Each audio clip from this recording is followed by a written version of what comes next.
آسانی سے آپ بوسہ لے سکتے ہیں تو لے لیجئے، بہت اچھی بات، لیکن اگر رش اور بھیڑ ہے اور دھکم پیل کی نوبت آتی ہے تو پھر آپ کے لیے جائز نہیں ہے بوسہ لینا، دور سے استلام کر لیجئے، بس اتنا کافی ہے۔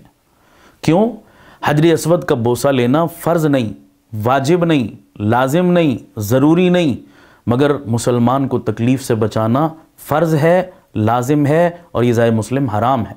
یہ کون سا مذہب آپ کو اجازت دیتا ہے کہ آپ ایک جو ہے وہ مباح یا سنت کام کرنے کی خاطر آپ جو ہے وہ مسلمان کو ایذا پہنچائیں اور تکلیف پہنچائیں، لیکن لوگ اس کا خیال نہیں کرتے۔ بیت اللہ میں حرم شریف کے اندر حج اور عمرے جیسی ایک مبارک عبادت کرتے ہوئے بھی ایذاء مسلم کی پرواہ نہیں کر رہے، اور ان کو اپنے اس سے غرض ہے کہ ہم حجر اسود کو بوسہ دے لیں، چاہے کسی کو دھکا دینا پڑے، گرانا پڑے، تکلیف دینی پڑے۔ بتائیے اس عبادت پر ثواب مل رہا ہے یا گناہ کما رہے ہیں؟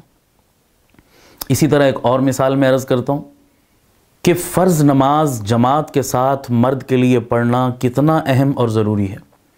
اس کا اندازہ آپ نبی پاک صلی اللہ علیہ وسلم کے اس فرمان سے لگائیے کہ اللہ کے نبی صلی اللہ علیہ وسلم کی حدیث کا مفہوم ہے کہ حضور نے فرمایا میرا جی چاہتا ہے نماز با جماعت کھڑی ہو جائے، جب اقامت ہو جائے میں اپنی جگہ مصلی پر کسی کو امامت کے لیے کھڑا کروں، پھر میں باہر نکل جاؤں اور میں لوگوں کے گھروں میں جا کر چیک کروں کہ کون کون لوگ ہیں جو بغیر کسی عذر کے اذان سننے کے باوجود گھروں میں بیٹھے ہوئے اور جماعت کے ساتھ نماز کے لیے نہیں آئے۔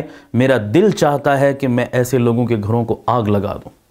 اب آپ اندازہ لگائیے کہ اللہ کے نبی کی نظر میں باجماعت نماز ادا کرنا مردوں کے لیے کتنا ضروری۔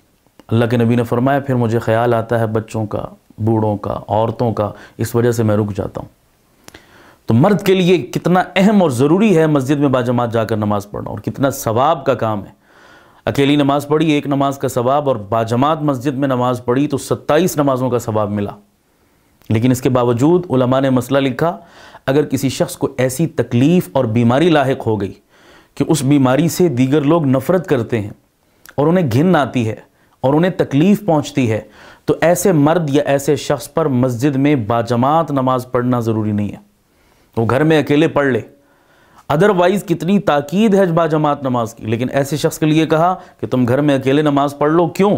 مسجد میں جاؤ گے تکلیف پہنچے گی، لوگوں کو ایذا پہنچے گی، اور ایذاء مسلم حرام ہے، لہذا اس سے بچانے کے لیے شریعت کا اصول بدل دیا گیا اور کہا کہ آپ اکیلے گھر میں نماز پڑھیں۔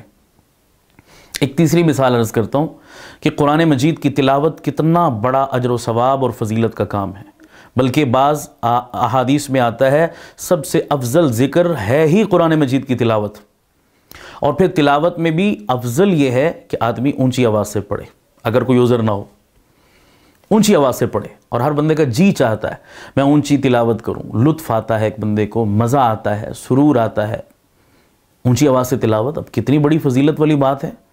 لیکن اگر آپ کے پہلو میں کوئی بندہ آرام کر رہا ہے، سو رہا ہے، اب اونچی تلاوت حرام ہے اور ناجائز ہے آپ کے لیے۔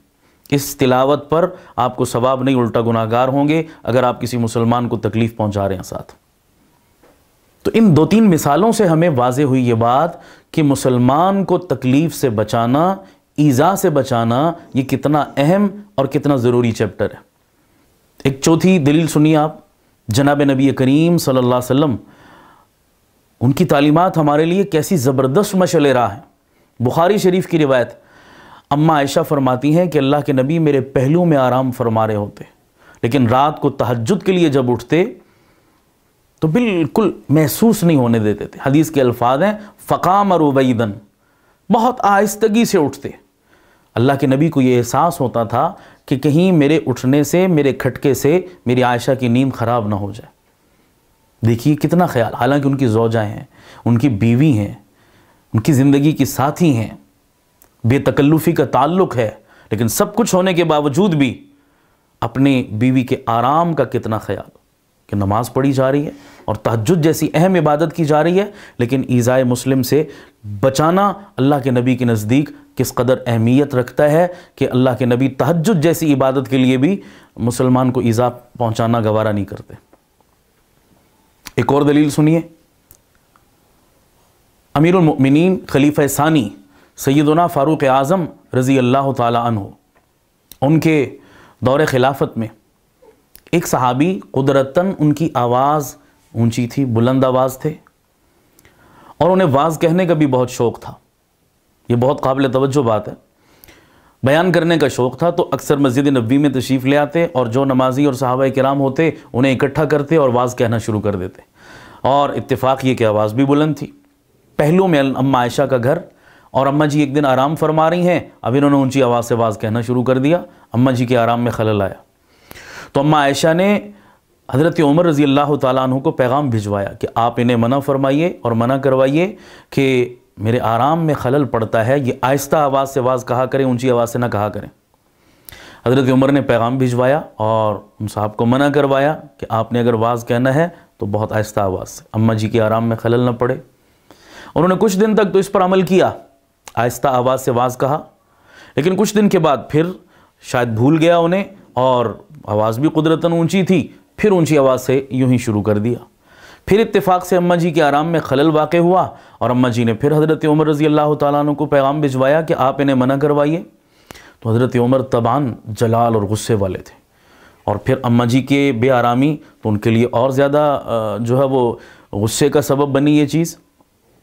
تو حضرت عمر رضی اللہ تعالیٰ نے ہاتھ میں چھڑی اور لاٹھی پکڑی ہوئی فوراً آئے اور ان صحابی سے فرمانے لگے کہ بھائی آپ کو میں نے پہلے بھی منع کیا، اور اب دوبارہ اماں جی کی شکایت آئی کہ آپ پھر اونچی آواز سے واز کہہ رہے ہیں اور ان کے آرام میں خلل پڑ رہا ہے.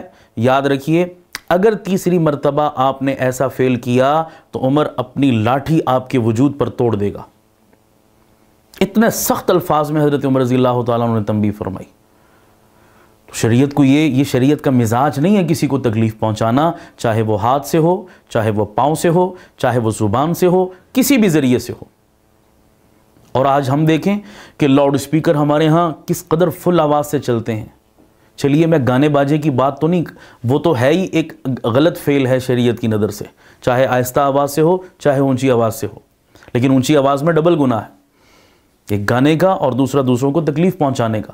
لیکن المیہ یہ ہے کہ ہماری مساجد میں بھی، ہمارے دینی پروگراموں میں بھی فل آواز سے مائک اور سپیکر آن ہوتے ہیں، اور ہم لوگ خیال نہیں کرتے کہ ہم اپنا واز کہہ رہے ہیں، نعت خوانی کر رہے ہیں اور تلاوت کر رہے ہیں اور آواز فل کھولی ہوئی ہم نے.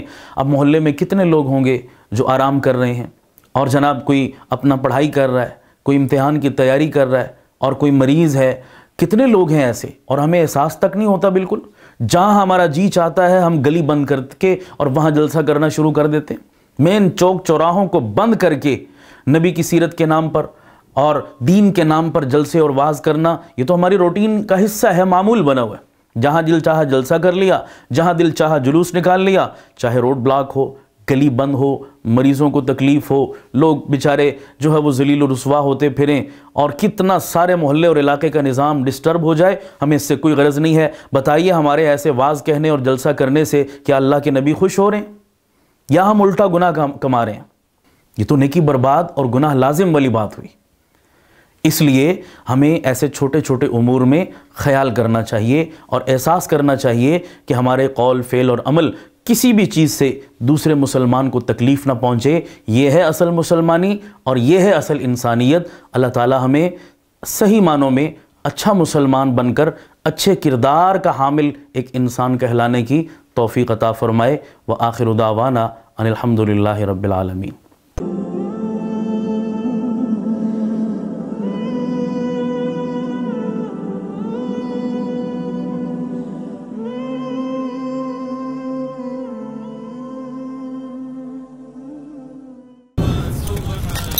رسالہ اردو